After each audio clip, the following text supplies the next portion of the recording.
Think back to your school lunch. If you went to school in the West, the picture is probably familiar. A tray slid under a sneeze guard, something that used to be a chicken nugget. Chocolate milk, maybe a carton of something that technically contains a fruit derivative. Eaten in 10 minutes standing in line, or sitting at a long table with 200 other kids, loud and chaotic and forgotten before you got back to class. Now let me show you a different picture entirely.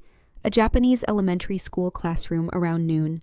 The desks are moved into groups. 6 or 7 students have put on white coats and caps, transforming them temporarily into the day's serving team. Carts are wheeled in from the kitchen, carrying freshly cooked food. The serving students ladle soup, portion rice, and distribute the meal to their classmates. Everyone eats together in the classroom at the same time. When the meal is finished, students clean up, wash their own dishes, and return the classroom to order before the afternoon begins. This is Kyushoku, the Japanese school lunch system, and it is so far removed from what most of the West provides children at school that it barely seems like the same institution. Let me be honest with you up front. Not every school in Japan operates identically. Some areas and some schools differ from this description in various ways. What I'm describing is the mainstream model that serves the enormous majority of Japanese students, has been doing so for decades, and produces outcomes in child nutrition, food culture, and classroom community that researchers and policymakers around the world keep pointing to as a model worth learning from. Today I'll walk you through 7 things that make Kyushoku different and why each one matters far beyond the lunch period itself. Stay with me until number 5 because it's the one that has nothing to do with food at all, and it might be the most powerful part of the whole system. Let's get into it. Number 1. Kyushoku isn't reheated or packaged. It's cooked fresh on site every single day. This is the foundational fact that makes everything else possible and everything else meaningful. In most Western school systems, the word lunch means a product. Something manufactured at scale, shipped in frozen or packaged form, reheated or assembled on site, and served according to a procurement contract. The goal is volume, consistency, cost, and food safety compliance. Freshness is not the primary design criterion. In Japan, every participating school has a kitchen, and that kitchen produces a freshly cooked meal every morning before noon. A team of cooks shows up, prepares the day's menu from ingredients, and delivers something that was made today. Not last week in a factory. Today, a few hundred meters from where the children are sitting. This single fact changes the nutritional profile of the meal dramatically. Fresh cooked food made from real ingredients retains more nutrients than processed food manufactured at industrial scale. It contains far fewer preservatives, artificial flavorings, and stabilizers, all of which are necessary in packaged school food, but absent when the cooking happens on site each morning. It smells like food. It tastes like food. And children's responses to food that smells and tastes like something their grandmother might have made are very different from their responses to food that smells and tastes like a factory. The kitchen infrastructure requires real investment, and that investment is a policy choice. Some countries make it and some don't.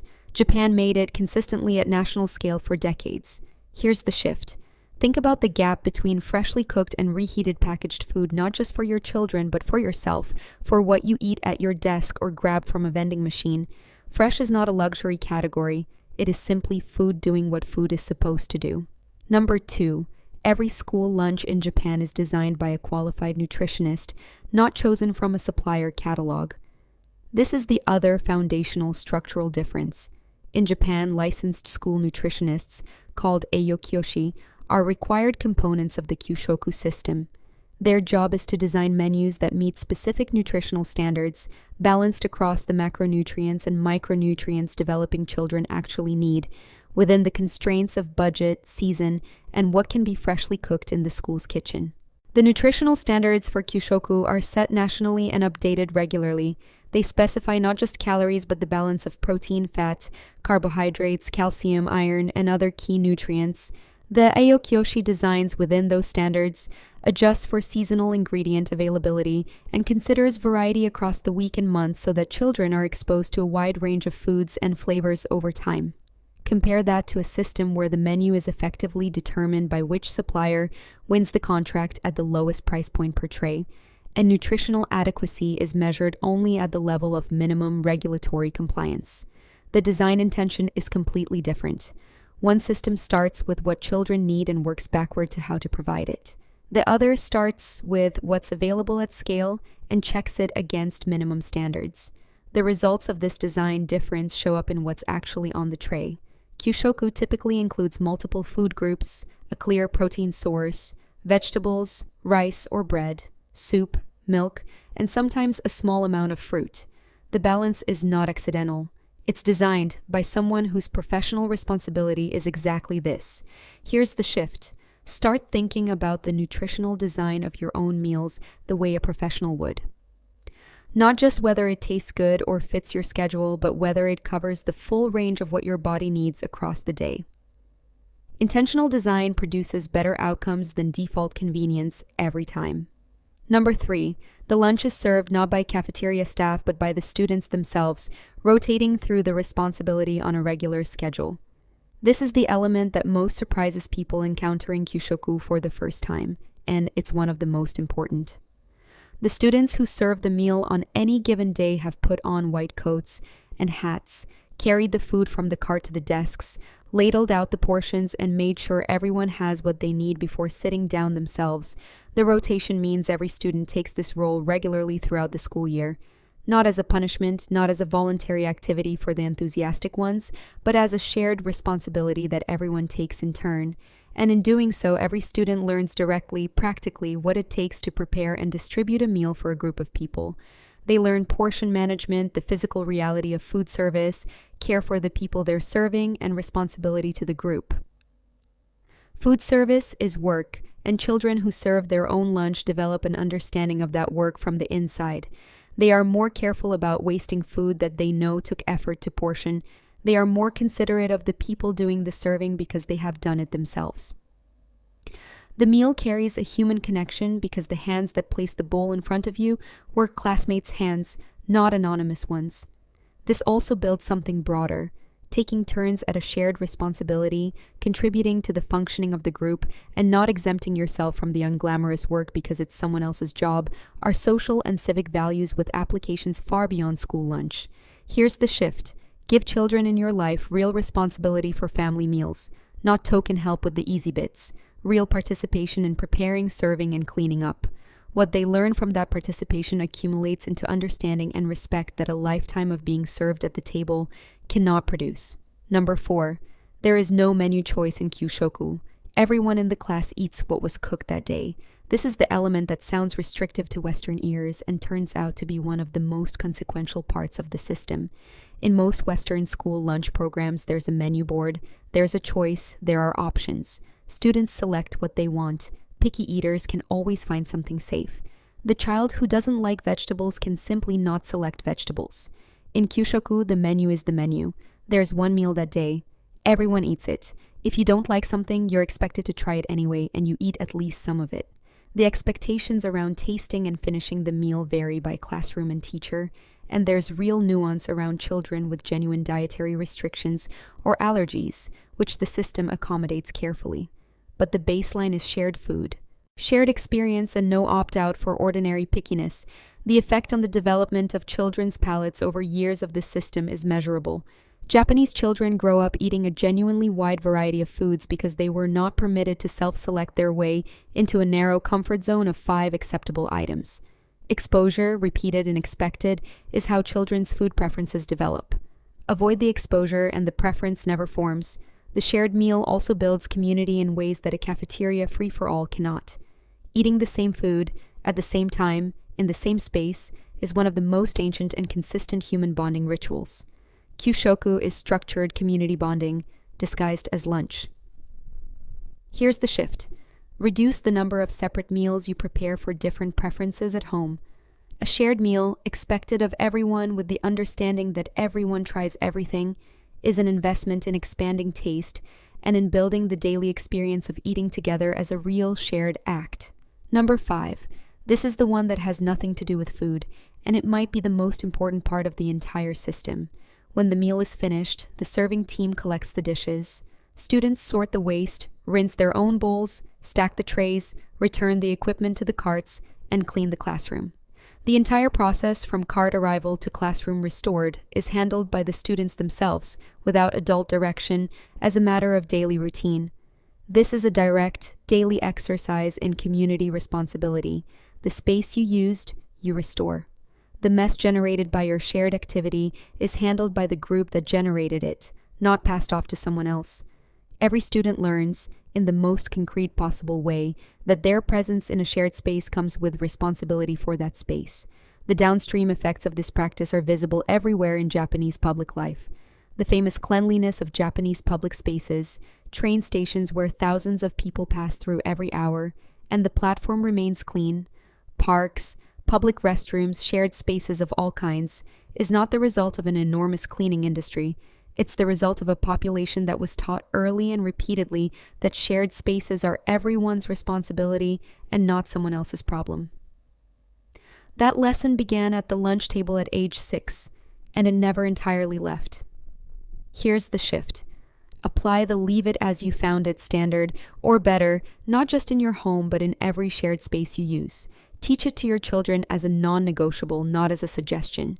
The accumulation of small personal responsibilities for shared spaces is what makes the spaces genuinely shared rather than exploited. Number 6. The lunch period is protected time, treated as an actual part of the school day rather than a break from it. In many Western schools, lunch is the gap between morning and afternoon, a logistical necessity managed as efficiently as possible so the actual school day can resume. Children are often rushed through a cafeteria line, seated for a minimal period, and returned to class. 20 minutes is not unusual. Eating quickly, eating while talking across long tables in a noise-filled room, eating while half watching the clock, is the standard experience. Kyushoku takes a different view. Lunch is a full period, unhurried, in the classroom.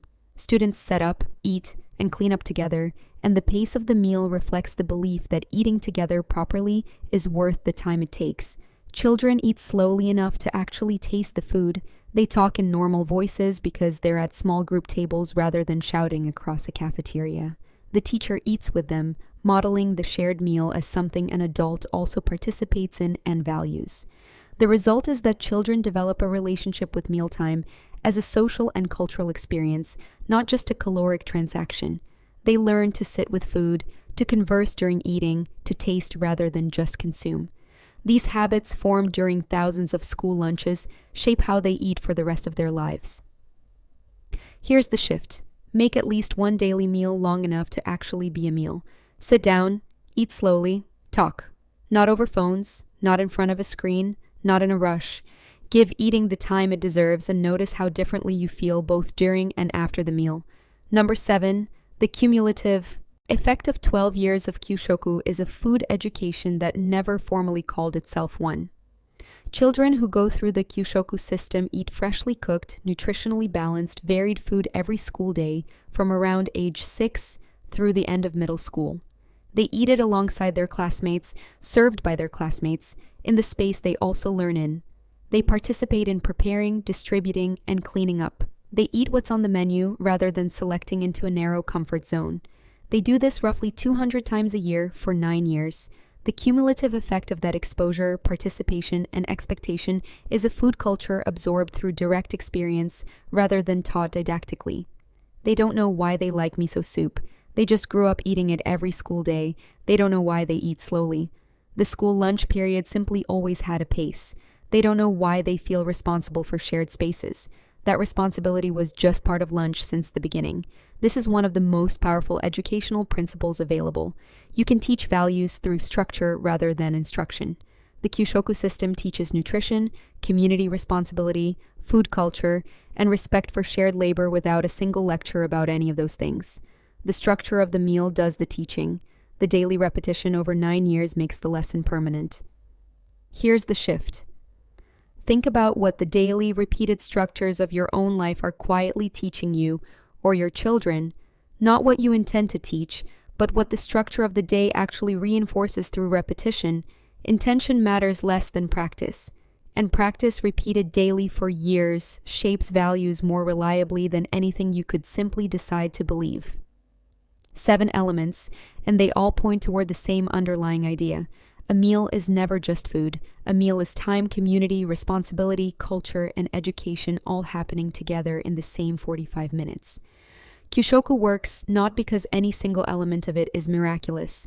It works because every element reinforces the same set of values every day for 9 years, starting at age 6.